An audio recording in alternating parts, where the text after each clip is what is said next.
Buenos días. Mi nombre es Pedro Herrera, soy catedrático de Derecho Financiero y Tributario de la Universidad Nacional de Educación a Distancia y voy a proceder a explicarles unas ideas introductorias básicas sobre la lección tercera relativa a los principios constitucionales del derecho financiero. Se trata de una introducción que les permitirá profundizar en el estudio de esta lección a través del manual recomendado. Dentro de los principios constitucionales nos encontramos con algunos de carácter material, relativos a la justicia, y con otros de carácter formal, fundamentalmente la reserva de ley. Hay que tener en cuenta que estos principios, cuyo contenido desarrollaré enseguida, tienen un valor normativo inmediato y directo, vinculan a todos los poderes públicos y a los ciudadanos. Y su contenido, a veces la Constitución recoge preceptos muy lacónicos, su contenido ha sido desarrollado por la jurisprudencia del Tribunal Constitucional. En cuanto a los principios materiales, nos encontramos con algunos que afectan a los ingresos, regulados en el artículo 31, párrafo primero de la Constitución, y otros que hacen referencia a los gastos y que aparecen desarrollados por el párrafo segundo del citado artículo. En cuanto a los ingresos, nos encontramos, en primer término, con el principio de generalidad. El artículo 31 de la Constitución afirma que todos contribuirán al sostenimiento de las cargas públicas. Ese todos abarca tanto a los nacionales como a los extranjeros que obtengan manifestaciones de capacidad económica generadas en España. Este es el principio de territorialidad. Además, se entiende que ese principio de generalidad supone una prohibición de privilegios fiscales, se opone a aquellas exenciones o beneficios fiscales que tengan un carácter arbitrario. En realidad, este principio tiene un contenido tan genérico que debe completarse con los principios de igualdad y de capacidad económica a los que me referiré enseguida. En cuanto al principio de igualdad, recogido también por el artículo 31, párrafo primero de la Constitución, una cuestión muy importante es su delimitación con el artículo 14 de la Constitución española, que recoge un principio general de igualdad. Pues bien, la igualdad del artículo 14 puede alegarse ante el Tribunal Constitucional a través del recurso de amparo. En cambio, según sostiene el Tribunal Constitucional, no es posible hacer lo mismo con la igualdad del artículo 31. Según la jurisprudencia del Tribunal Constitucional, el artículo 14 prohíbe las diferencias basadas en razones subjetivas, en las condiciones del contribuyente, como podría ser una discriminación por razón de sexo. Sin embargo, el artículo 31 se refiere a una discriminación basada en razones objetivas, es decir, en una desviación del principio de capacidad económica. No me puedo extender en esta materia, pero pienso que la distinción que realiza el Tribunal Constitucional es artificiosa. Al fin y al cabo, la capacidad económica tiene también un carácter subjetivo en cuanto viene determinada por las circunstancias personales y familiares del contribuyente. A mi entender, esta distinción que realiza el Tribunal Constitucional tiene la simple finalidad, un tanto espúrea, de evitar que el contribuyente invoque el principio de capacidad económica ante el Tribunal Constitucional a través del recurso de amparo. Veamos a continuación cuál es ese contenido del principio de igualdad. Existen dos concepciones sobre el principio de igualdad.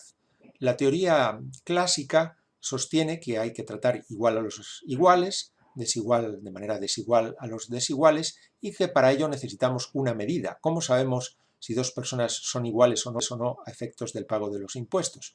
La medida consistirá en la capacidad económica, en la riqueza disponible del contribuyente, en aquella renta de la que dispone para contribuir al sostenimiento de los gastos públicos, una vez que hemos descontado la necesidad que necesita para subsistir y para mantener a su familia con un mínimo de dignidad. Sin embargo, el Tribunal Constitucional se aparta de esta teoría clásica y se basa en la teoría de la interdicción de la arbitrariedad desarrollada por Leibholz. De acuerdo con esta teoría, en realidad es el propio legislador el que decide si hay que tratar de manera igual o desigual distintas situaciones. Su legitimidad democrática lo autoriza.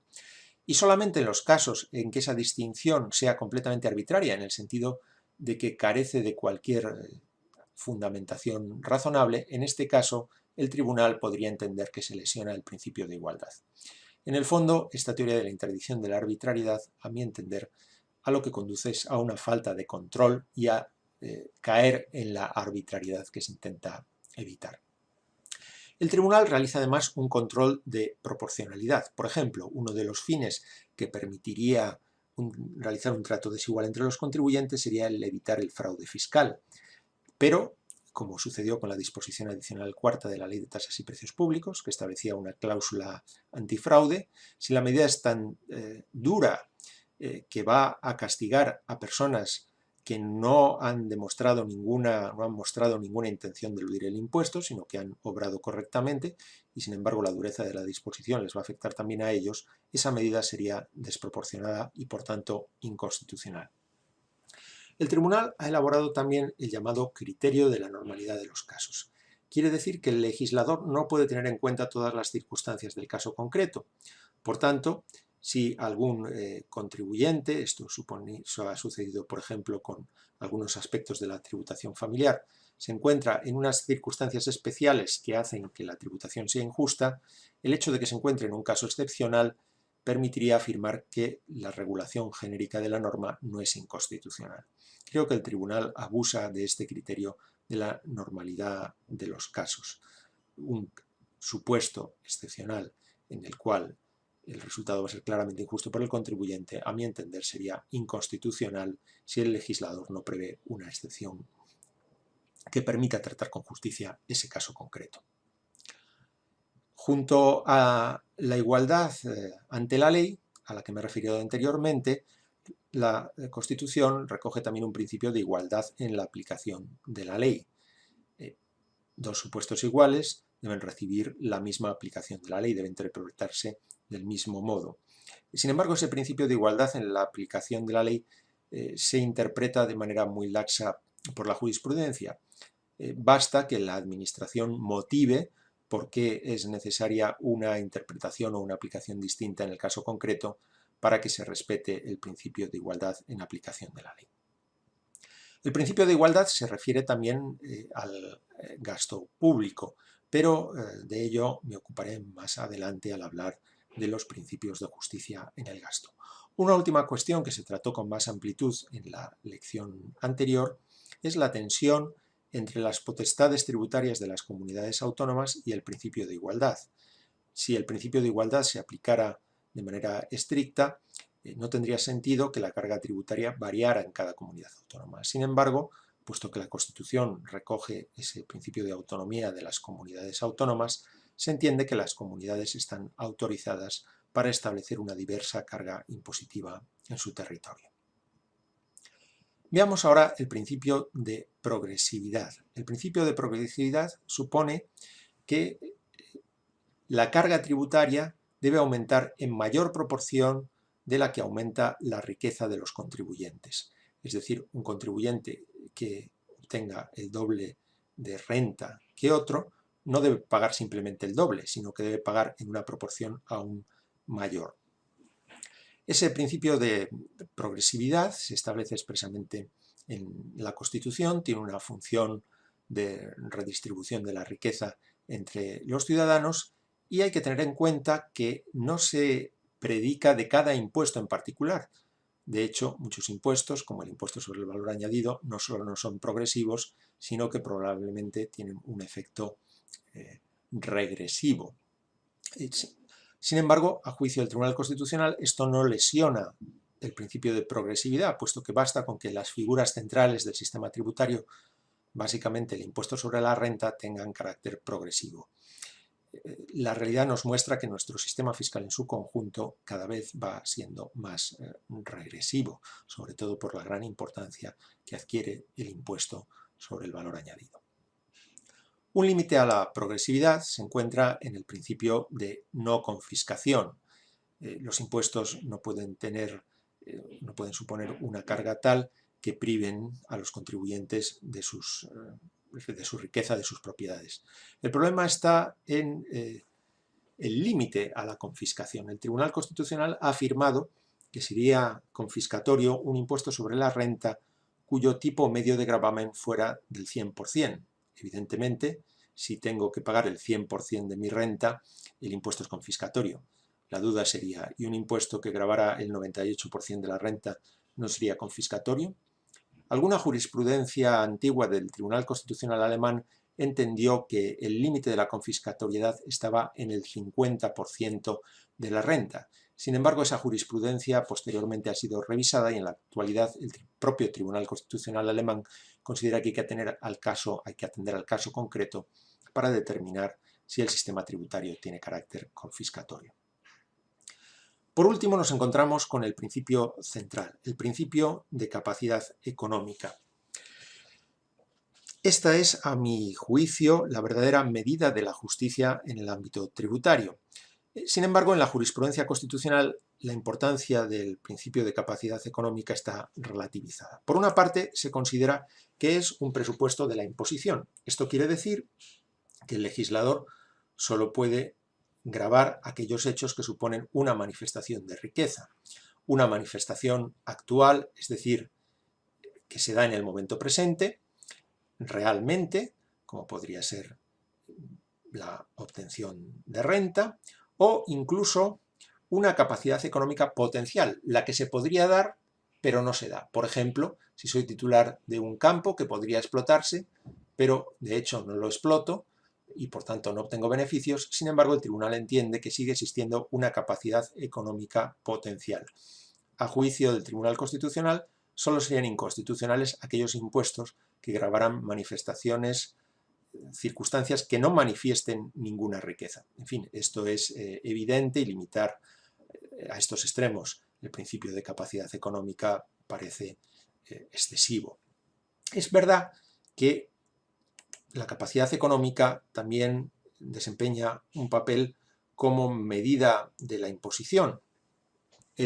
La cantidad que es necesaria para garantizar la subsistencia del contribuyente y de su familia, es decir, el llamado mínimo vital personal y familiar, ha de estar exento. Sí lo reconoce el Tribunal Constitucional. La dificultad está en entender cuál es esa cantidad. Por otra parte, hay un principio muy extendido en la jurisprudencia constitucional que es el principio de la tributación de la renta disponible. Esto supone, por ejemplo, que los gastos necesarios para obtener los ingresos han de deducirse y no forman parte de la renta neta de la que manifiesta la capacidad económica. Por otra parte, el tribunal entiende que la capacidad económica se aplica con diversa intensidad a distintas figuras tributarias. Algunos impuestos, por su propia naturaleza, permiten reflejar de manera más intensa el principio de capacidad económica, como sucede con el impuesto sobre la renta de las personas físicas, y otras figuras, en cambio, sobre todo las tasas, solo permiten una aplicación indirecta de la capacidad económica, por ejemplo, exenciones para las personas que no dispongan de recursos suficientes para pagar las tasas. Veamos ahora los principios que se refieren a la justicia en el gasto.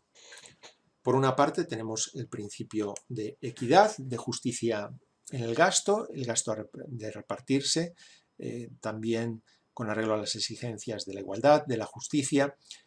Este principio se recoge expresamente en el artículo 31, párrafo segundo de la Constitución. El inconveniente es que en la práctica resulta difícil de controlar por el Tribunal Constitucional y el Tribunal prácticamente ha renunciado a realizar este control y no ha invocado este principio. Por otra parte, hay otros principios que se refieren más bien a la aplicación del gasto, eficiencia y economía. El gasto ha de aplicarse de tal manera que se consigan los mejores objetivos con los recursos escasos de que se dispone.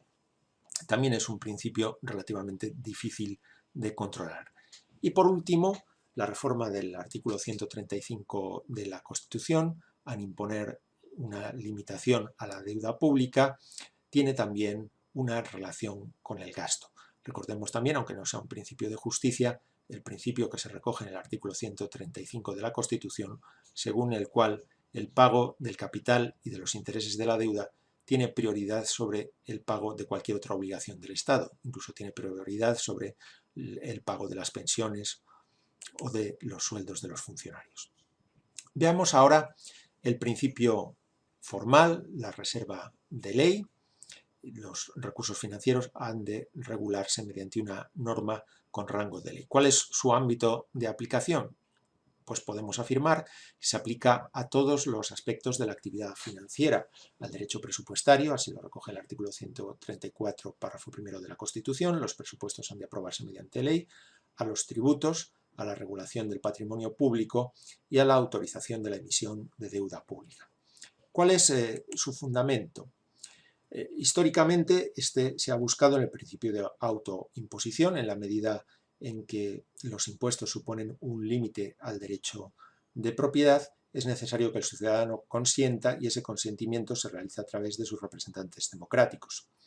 Otro fundamento histórico es el principio de igualdad, puesto que la ley tiene un carácter general, la reserva de ley garantizará que la norma se aplique por igual a todos. Este fundamento se encuentra en crisis desde el momento en que las comunidades autónomas también pueden aprobar normas con rango de ley que sin embargo van a tener limitado su ámbito de aplicación a los ciudadanos que residan o que dispongan de bienes en esa comunidad autónoma.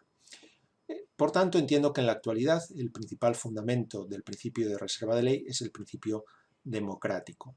El reparto de los ingresos y de los gastos públicos es tan importante que no puede recaer en el Ejecutivo, sino que ha de realizarse por los representantes democráticos a través de ley. ¿Cuál es el alcance del principio de la reserva de ley en el ámbito tributario? Pues bien, por un lado hay que tener en cuenta que este abarca todas las prestaciones patrimoniales de carácter público, no solo los impuestos, las tasas y las contribuciones especiales que son tributos, sino otras prestaciones patrimoniales de carácter público. Como ejemplo, me podría referir a la obligación que se establece a cargo de las empresas distribuidoras de electricidad de adquirir electricidad de origen renovable a un precio superior al de mercado. El legislador lo establece como manera de fomentar la producción de energía renovable y se trata de una prestación con fines públicos pero que se realiza entre particulares. Por otra parte, hay que tener en cuenta que el principio de reserva de ley tiene un carácter relativo en el sentido de que no todos los aspectos del tributo tienen que regularse mediante ley, sino solamente sus elementos esenciales, es decir, quién tiene que pagar, el sujeto pasivo y otros obligados tributarios, cuánto tiene que pagar, la base imponible, los tipos de gravamen, es decir, los elementos de cuantificación, y en qué casos tiene que pagar el hecho imponible. Además, la Ley General Tributaria, en el artículo 8, señala otros aspectos, algunos relacionados con el procedimiento tributario, que han de regularse mediante ley. Pero esto se trata de una mera congelación de rango, es decir, la Ley General Tributaria obliga a que se regulen mediante ley, pero una ley posterior podría deslegalizarlos. Y por último, y con esto concluyo, hay que tener en cuenta que el principio de reserva de ley tiene una especial flexibilidad en el ámbito local. Puesto que las entidades locales tienen también una representación democrática, aunque no puedan crear tributos, podrán modificarlos, modularlos, dentro de los límites máximos y mínimos que establezca la ley del Estado. Con esto concluyo esta explicación introductoria a la lección tercera, Principios constitucionales del poder financiero, y les doy las gracias por su atención. Buenos días. Mi nombre es Pedro Herrera, soy catedrático de Derecho Financiero y Tributario de la Universidad Nacional de Educación a Distancia y voy a proceder a explicarles unas ideas introductorias básicas sobre la lección tercera relativa a los principios constitucionales del derecho financiero. Se trata de una introducción que les permitirá profundizar en el estudio de esta lección a través del manual recomendado. Dentro de los principios constitucionales de igualdad y de capacidad económica, a los que me referiré enseguida. En cuanto al principio de igualdad, recogido también por el artículo 31, párrafo primero de la Constitución, una cuestión muy importante es su delimitación con el artículo 14 de la Constitución española, que recoge un principio general de igualdad. Pues bien, la igualdad del artículo 14 puede alegarse ante el Tribunal Constitucional a través del recurso de amparo. En cambio, abarca tanto a los nacionales como a los extranjeros que obtengan manifestaciones de capacidad económica generadas en España. Este es el principio de territorialidad. Además, se entiende que ese principio de generalidad supone una prohibición de privilegios fiscales, se opone a aquellas exenciones o beneficios fiscales que tengan un carácter arbitrario. En realidad, este principio tiene un contenido tan genérico que debe completarse con los principios de... En cuanto a los principios materiales, nos encontramos con algunos que afectan a los ingresos, regulados en el artículo 31, párrafo primero de la Constitución, y otros que hacen referencia a los gastos y que aparecen desarrollados por el párrafo segundo del citado artículo. En cuanto a los ingresos, nos encontramos, en primer término, con el principio de generalidad. El artículo 31 de la Constitución afirma que todos contribuirán al sostenimiento de las cargas públicas. Ese todos, avales, nos encontramos con algunos de carácter material, relativos a la justicia, y con otros de carácter formal, fundamentalmente la reserva de ley. Hay que tener en cuenta que estos principios, cuyo contenido desarrollaré enseguida, tienen un valor normativo inmediato y directo, vinculan a todos los poderes públicos y a los ciudadanos. Y su contenido, a veces la Constitución recoge preceptos muy lacónicos, su contenido ha sido desarrollado por la jurisprudencia del Tribunal Constitucional.